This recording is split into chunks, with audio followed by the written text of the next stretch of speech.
Très heureuse de vous retrouver dans les cadres de cette édition vespérale sur la FM Télévision. Mesdames et messieurs, bonsoir. D'abord, cette nouvelle en prévision de l'ouverture de la session de septembre consacrée à l'exercice budgétaire. Le Conseil supérieur de la magistrature, à travers son président Dieudonné Kamuleta, a déposé les prévisions budgétaires du pouvoir judiciaire exercice 2025 auprès de la première ministre Judith Suminwa. C'est là conformément aux prescrits de la Constitution. Les détails, c'est avec Alain Goma.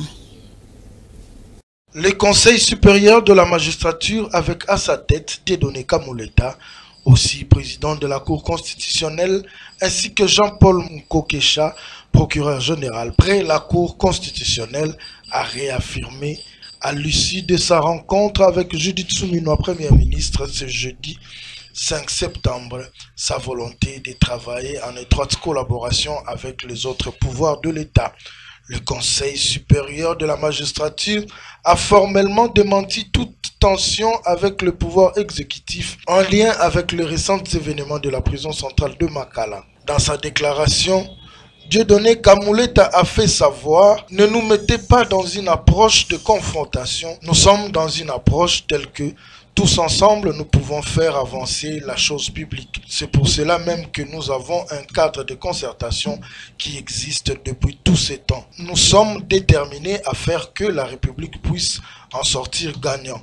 Il ajoute: cette rencontre a été également l'occasion pour le Conseil supérieur de la magistrature de présenter ses prévisions budgétaires pour l'exercice à venir. Et aussi, cette rencontre s'est tenue dans un contexte marqué par l'appel du Conseil supérieur de la magistrature lancé la veille, invitant les magistrats à poursuivre les arrestations et à continuer d'exercer leurs fonctions conformément à la loi, en dépit des récentes directives du ministre de la Justice restreignant les transferts de détenus dans les prisons de Makala et de Ndolo. Et au sortir de cet tête-à-tête avec la première ministre, le président du Conseil supérieur de la magistrature, Dieudonné Kamuleta, a tenu à préciser sur l'importance de cet exercice. On l'écoute au micro de Alain Goma encore une fois. N'oubliez pas que le pouvoir judiciaire doit rester en permanence en contact avec les autres pouvoirs. Dans un premier temps, nous sommes venus dans le cadre de la collaboration utile et nécessaire entre les institutions. De deux, c'est aussi pour une raison légale. Nous avons amené les prévisions budgétaires du pouvoir judiciaire que nous venons de remettre à la première ministre, comme la loi l'exige. Évidemment, on en a parlé aussi de ce qui s'est passé, mais au moins nous avons laissé juste les PV de notre réunion d'hier. Il s'agit de la justice congolaise. Et nous ne voyons aucune institution congolaise qui n'est pas concernée par la bonne marche de notre pays. Collaborer, nous sommes obligés parce que tous nous appartenons aux institutions du pays. Il n'y a pas de solution miracle ou individuelle. La solution pour la bonne marche de notre pays va passer par la collaboration et la main dans la main de toutes les institutions. En cela, nous allons réussir à faire rayonner la vision du magistrat suprême, le chef de l'État. En ce niveau-ci, c'est même pas nécessaire qu'on vous la donne parce qu'il y a tout un processus et c'est au finish que nous saurons qu'est-ce qui a été retenu. Parce que pour nous, nous sommes légalistes. Ce n'est pas ce que nous proposons qui importe, mais c'est ce que nous aurons en définitive que nous pourrons faire connaître. Nous n'avons jamais dit que nous ne sommes pas d'accord. Le problème, c'est qu'il y a un langage que la presse utilise. Il y a aussi un langage que nous utilisons, n'est-ce pas? Ne nous mettez pas dans une approche de confrontation. Nous sommes là dans une approche d'observer comment est-ce que tous ensemble nous pouvons faire avancer la chose publique. Et c'est pour cela que nous avons même ce cadre-là de concertation qui n'a pas existé aujourd'hui, qui existe de tout le temps, qui continuera. Et nous sommes décidés à faire en sorte que la République puisse en sortir gagnante. Et l'Association nationale des parents d'élèves et étudiants de la République démocratique du Congo a été reçue par les présidents de la Chambre basse du Parlement. Auprès de Vital Kamerhe, la délégation partenaire du gouvernement depuis 55 ans est venue exposer les difficultés de la non-prise en charge dont elle est victime. Détail avec Ruth Dunanzei. Le président de l'Assemblée nationale, le professeur Vital Kamerhe, a échangé le jeudi 5 septembre 2024 avec une délégation de l'Association nationale des parents d'élèves et étudiants de la République démocratique du Congo, conduite par son président Diatezwa Mponga David Steve. Au lendemain de la rentrée scolaire, cette délégation est venue éclairer la lanterne du speaker de l'Assemblée nationale sur les désidératas de cette association parentale partenaire du gouvernement congolais depuis 55 ans, mais qui ne bénéficie d'aucune prise en charge de l'État dont elle est pourtant partenaire de haut rang. Il faut que les sujets qui nous préoccupent soient pris en compte pour le bien-être des enseignants, des parents et de la communauté. Nous avons eu une oreille très attentive et nous rentrons satisfaits dans la mesure où il a rassuré que l'ANAPECO, qui prend en charge le social des enseignants, tant au secondaire qu'au niveau supérieur, au niveau des écoles de santé, au niveau des affaires sociales, au niveau de la jeunesse, au niveau de la formation professionnelle, qu'on puisse penser aussi à nous. Il nous a rassuré que cette fois-ci, nous pourrons compter sur lui pour nous accompagner. À cette question, le speaker de la Chambre basse du Parlement a donné son assurance que l'ANAPECO va bientôt être doté d'un siège d'abord par l'occasion, puis suivra l'acquisition d'un bâtiment propre à cette structure à l'instar des associations homologues d'autres pays d'Afrique. Il a suggéré à l'ANAPECO de profiter de cette session budgétaire qui va s'ouvrir le 15 septembre pour déposer à l'Assemblée nationale son budget afin de permettre à la commission ECOFIN d'en faire une analyse minutieuse et voir en quelle mesure réserver à l'ANAPECO une ligne budgétaire dans les budgets 2025. Avec ces deux promptes réactions et la reconnaissance des efforts bénévoles de cette association, témoignée par le président de l'Assemblée nationale, la délégation de l'ANAPECO s'est dite très satisfaite et remplie d'espoir de voir enfin l'État congolais lui rendre l'ascenseur. Et puis, lutte contre les antivaleurs en République démocratique du Congo, le vice-premier ministre, ministre de l'Intérieur, Sécurité et Décentralisation, Jacques Chabani, a lancé une campagne de sensibilisation de la population dénommée Pour notre sécurité, respectons toutes les lois et les règles. Une démarche qui consiste à l'éveil de la conscience de chaque citoyen aux conséquences du non-respect de la loi. Qu'en est-il exactement, suivant le VPM de l'Intérieur dans cet extrait sélectionné par Alain Goma.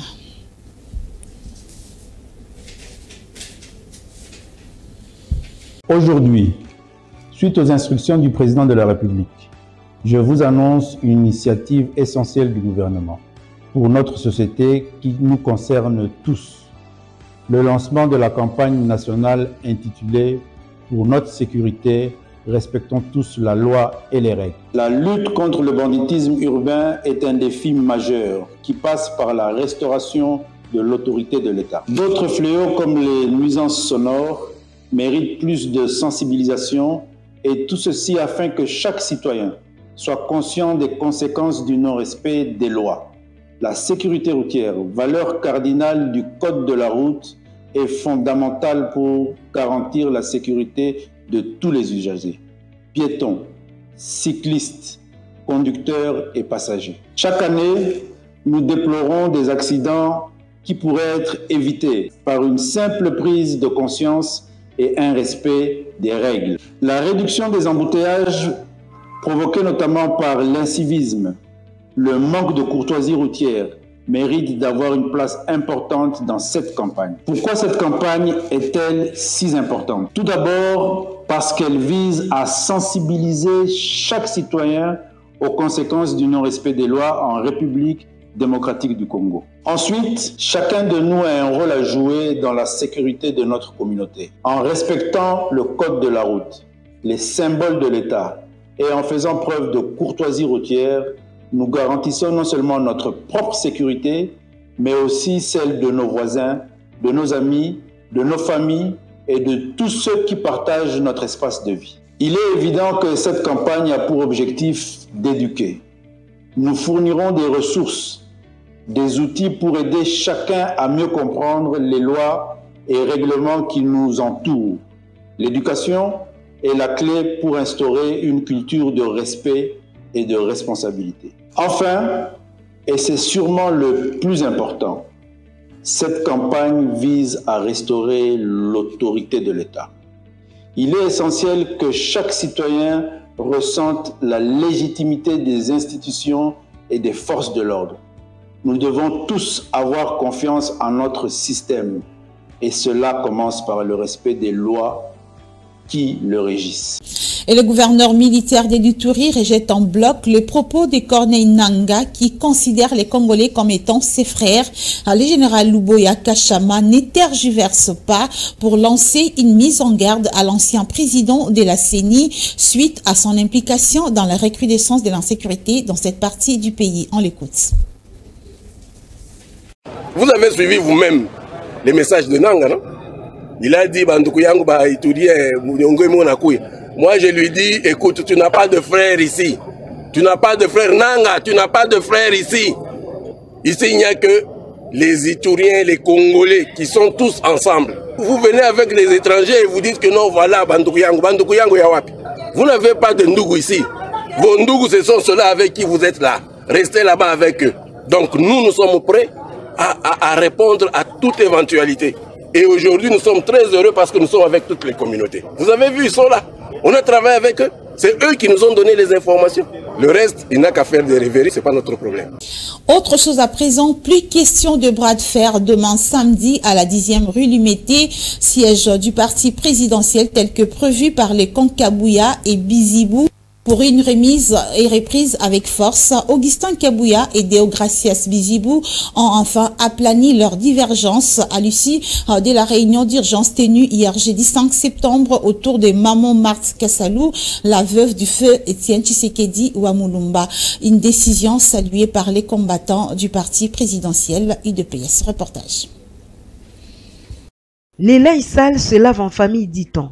Cet adage a pris corps au sein de l'Union pour la démocratie et le progrès social. Sagesse oblige, la veuve Tshisekedi, Maman Marthe Kassalou, a réussi à éteindre le feu dont la flamme aurait dû avoir un impact très visible, sans oublier les conséquences néfastes à la suite d'une scène sans précédent qui devrait réunir d'un côté le secrétaire général déchu Augustin Kabuya et le secrétaire général désigné par la CDP Deogracias Bizibou pour une cérémonie de remise et reprise. Très clairvoyante et unificatrice, Maman Marthe Kassalou a pu joindre les avis de deux partis pour un aboutissement harmonieux dans la résolution de cette crise de quelques membres du parti présidentiel. Une initiative soutenue par les combattants qui souhaitent pérenniser le combat du sphinx de Limete, Étienne Tshisekedi Wamulumba. Ce qui, secrétaire général à la partie, Mokonjamboka Imoga Yebi wa Gosala. Bongote. Monsieur Tozala Pona Goyoka, Moka Tombole Fati Beton, Cheka Zate, Bisola Bango Poto Gosala, et Zade Zé Manda Bandopo, Total Abitumbo, Mokonjazana, Ngotro, Ngwana, Distraction, Chéri Mokonjalobi, CG de société et Botiga Labo, Bongo. À leur tour, Deogracias Bizibou et Augustin Kabuya se sont également exprimés aux membres du parti, les appelant tous à planifier leurs divergences en vue du bon fonctionnement du parti, mais également du soutien du programme d'action du président de la République, Félix-Antoine Tshisekedi.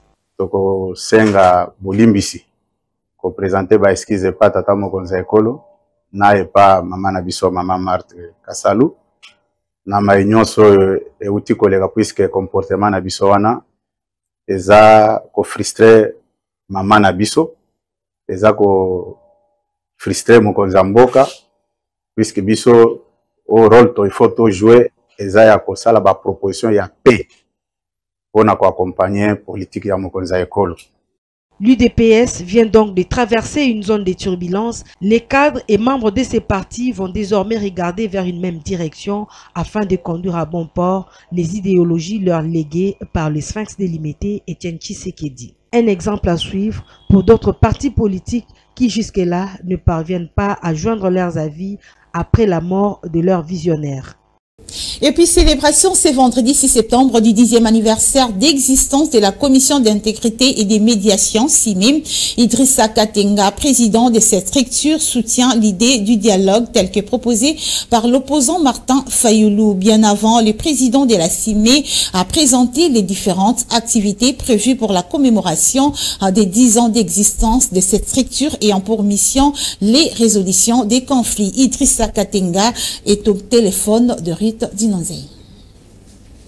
2014 au 6 septembre 2024, la CIME vient de totaliser jour pour jour 10 ans. En célébrant cet anniversaire, il y a quelques activités, mais la première activité est une sorte d'introspection pour la CIME pour essayer de voir ce qui a été bien et les points forts et les points faibles. La CIME scrute aussi l'environnement actuel qui est porteur lui aussi de petites tensions à gauche, à droite qu'il convient de résoudre. Toute société est tournée vers la paix et peut cesser de dialoguer à tout moment et dans toutes les circonstances. Problème lié aux élections ou non, je crois que l'idée du dialogue n'est pas mauvaise parce que ce n'est que de cette façon-là que dans une société plurielle, on peut aplanir les différences. À ce qui concerne la CIMI, dont la mission justement, c'est de rapprocher les points de vue des uns et des autres. L'idée du dialogue ne peut être que la bienvenue. Maintenant, par rapport au dialogue, il faut voir comment ça se passe. Il faut voir qui convoque, il faut voir qui participe. Maintenant, il faut circonscrire tout ça dans les contextes, essayer de comprendre et de quantifier. Et puis bon, on peut voir ce qu'on peut faire.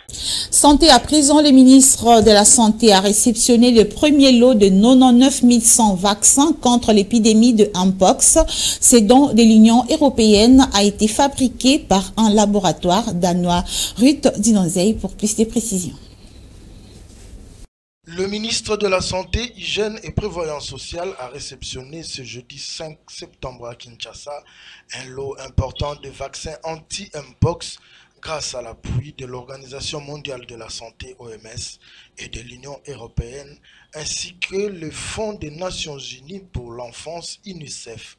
Près de 100 000 doses de vaccins anti-Mpox MVA/BN sont arrivés à Kinshasa sur le 200 000 attendus. La priorité serait accordée aux provinces les plus touchées par le Mpox, notamment le Sud Kivu, le Nord Kivu, la Chopo, l'Équateur, le Nord Ubangi, la Chouapa, la Mongala, le Sankuru, le Congo central, le Grand Bandundu et Kinshasa, en attendant l'arrivée d'une seconde dose en vue d'élargir la vaccination anti-Mpox dans les 15 autres provinces de la République démocratique du Congo. Par ailleurs, le ministre de la Santé, saluant la qualité du vaccin, a assuré la population congolaise de son transport sécurisé et de son stockage pour l'amélioration de la couverture vaccinale. Les MVA/BN font partie de 215 000 doses vaccinales que l'autorité de préparation et de réaction en cas d'urgence sanitaire de la Commission européenne a acquises et s'est engagée à partager avec les pays touchés en Afrique en réponse immédiate à l'épidémie de Mpox. En sport, les Léopards de la République démocratique du Congo ont fait l'essentiel en battant à domicile la Guinée lors de la première journée des éliminatoires de la CAN Maroc 2025. Le seul but de la rencontre a été l'œuvre du joueur Edo Kayembe à la 27e minute. La prochaine rencontre des Léopards, c'est pour le lundi face à l'Éthiopie en Tanzanie. Félicitations donc aux Léopards de la République démocratique du Congo pour ces bons débuts. Et puis le président de la fondation Maloua, Maître Maloua Billy Cléophas, a reçu en audience hier jeudi une délégation brésilienne. Ils ont échangé sur les faisabilités d'un partenariat entre une structure d'organisation non gouvernementale du Brésil et la fondation Maloua afin d'envisager le secteur humanitaire en République démocratique du Congo. Ruth Dinonzei et Guélor Mouya pour ce reportage.